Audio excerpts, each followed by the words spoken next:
There is a certain kind of man who is not born great, he decides he is. Napoleon Bonaparte was not just a military genius, he was a psychological phenomenon.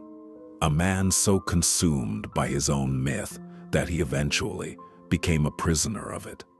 This is not a story of victory.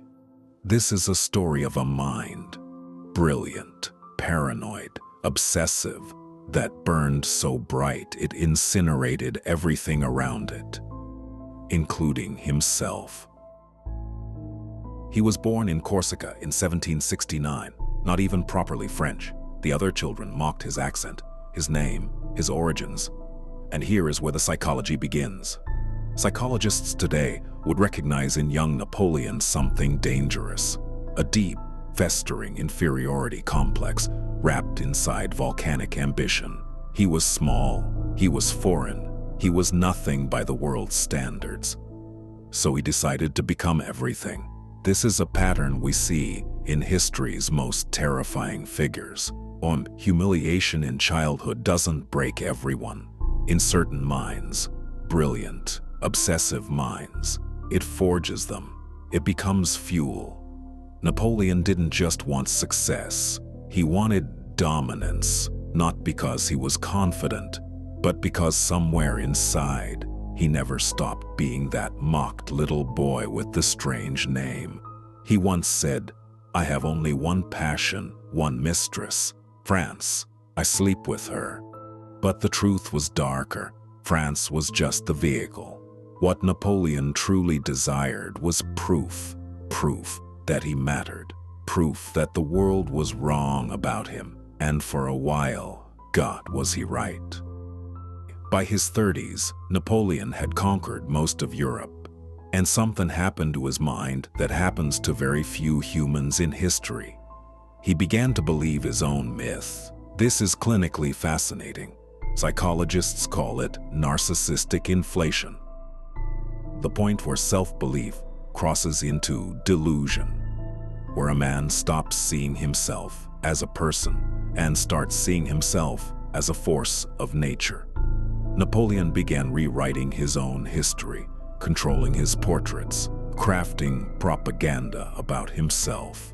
He once told his brother, "Power is my mistress. I have worked too hard to allow anyone to take her from me."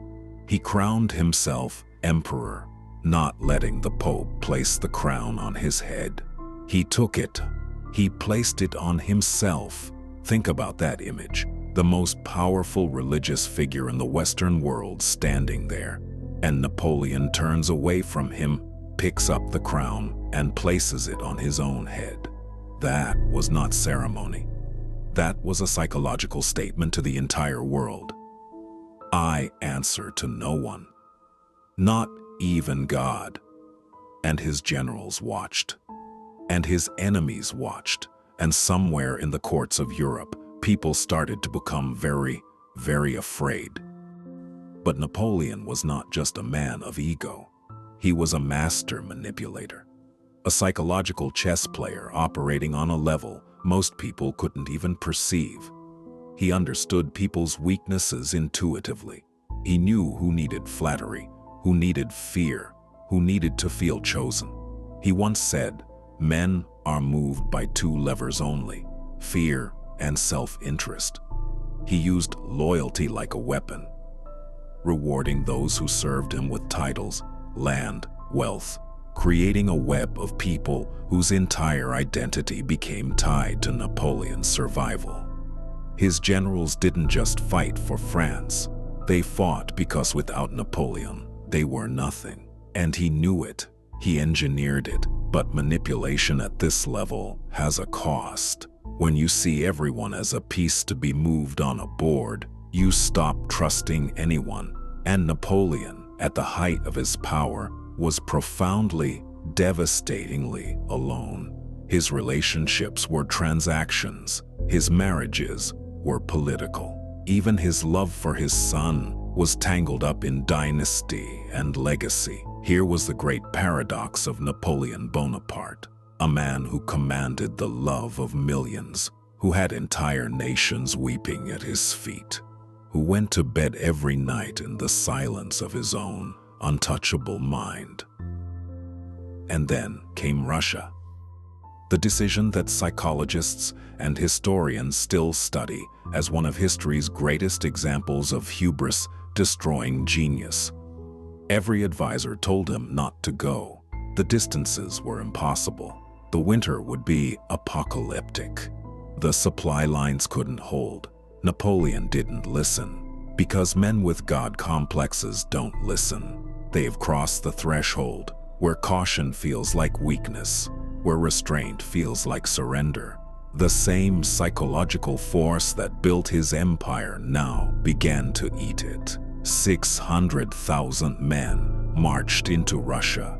Fewer than 100,000 came back, and even then, even after that catastrophe, Napoleon could not stop, could not reflect, could not say I was wrong. That is the truly dark part of his psychology. The complete inability to surrender his self-image even when reality was screaming at him.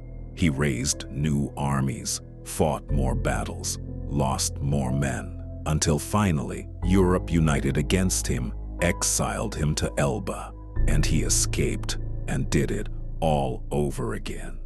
This is not the behavior of a strategist. This is the behavior of an addict. Napoleon was addicted to power the way some men are addicted to substances, willing to destroy everything, including himself, for one more hit. Napoleon died on the island of St. Helena in 1821. Alone, exiled, possibly poisoned, though his greatest poison had always been himself. He spent his final years dictating his memoirs, obsessively reshaping his legacy. Even in defeat, even dying, he could not let go of the myth. And maybe that's the most haunting thing about Napoleon Bonaparte. Not the wars, not the bodies, not the fallen empire, but the fact that even at the very end, sick, isolated, broken, he still believed he was right. Some minds are too powerful for their own survival. Napoleon's was one of them. This is what we do here. We dive into the minds of the greatest human beings who ever lived. The conquerors, the philosophers, the artists, the madmen. From ancient civilizations to the modern world, we go behind the legends, behind the myths, behind the glory. And we find the darkness underneath, because every great mind has a shadow, and we are here to explore it. If that speaks to something inside you, subscribe, turn on notifications. Every week, a new mind, a new story, a new descent into the psychology of greatness. And if this video moved you, share it. There are people in your life who need to see this. We are just getting started. And trust me, the deeper we go, the darker it gets.